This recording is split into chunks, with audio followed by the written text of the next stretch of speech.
vay kurban.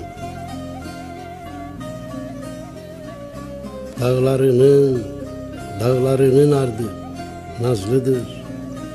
Uçurum kıyısında incecik bir yol gider dolana dolana.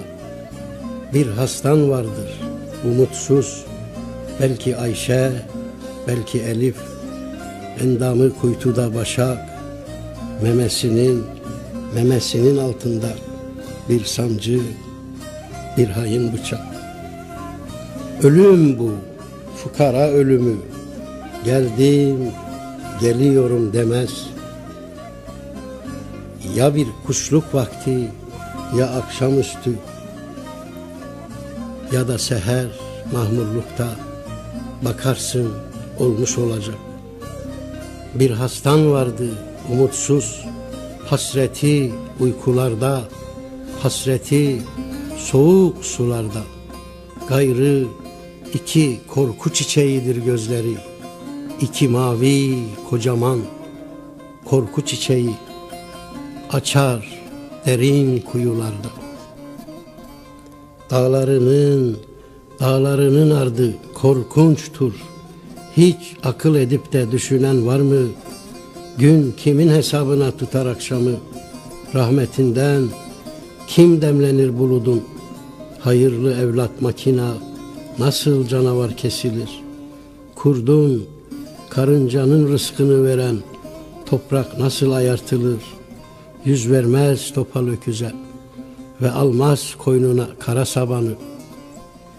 Sepetçi oğlum bir kömür işçisidir. Mavzer değil kürek tutar Urfalı Nazif. Mal haraç mezattır, can pazar pazar. Kırmızı, ak ve esmer, yumuşak ve sert buğdaları yaratan ellerin sahibidir bu. Körboğaz nafaka uğruna haldan düşmüş tebdil gezer.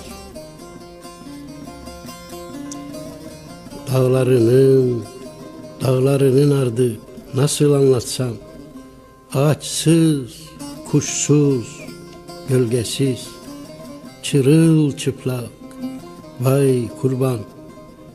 Kim bu cennet vatanın uğruna olmaz ki feda? Yiğitlik, sen cehennem olsan da bile fedayı kabul etmektir. Cennet yapabilmek için seni yoksul ve namuslu halka. Budur ol hikayet, ol kara sevda.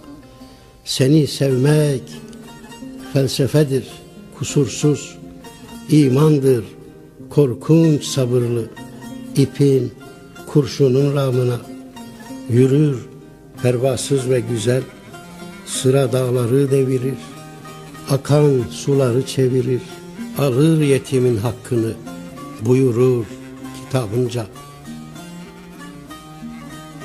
Gün ola, devran döne, umut yetişe. Dağlarının ardında değil öyle yoksulluklar, hasretler. Bir tek başak bile dargın kalmayacaktır. Bir tek zeytin dalı bile yalnız. Sıkıysa yağmasın yağmur, sıkıysa uykudan uyanmasın da. Bu yürek ne güne vurur? Kaçar damarlarından karanlık, kaçar bir daha dönemez. Sunar koynunda yatandan, hem de mutlulukla sunar. Beynimizin ışığında yeraltı. Her mevsim daha genç, daha verimli. Sunar pırıl pırıl sebil. Ömrünün en güzel aşk hasadını elimizin hünerinde yeryüzü. Dolu sofra, gülen anne, gülen çocuklar. 1'e 10, 1'e 100'le akşama gebe.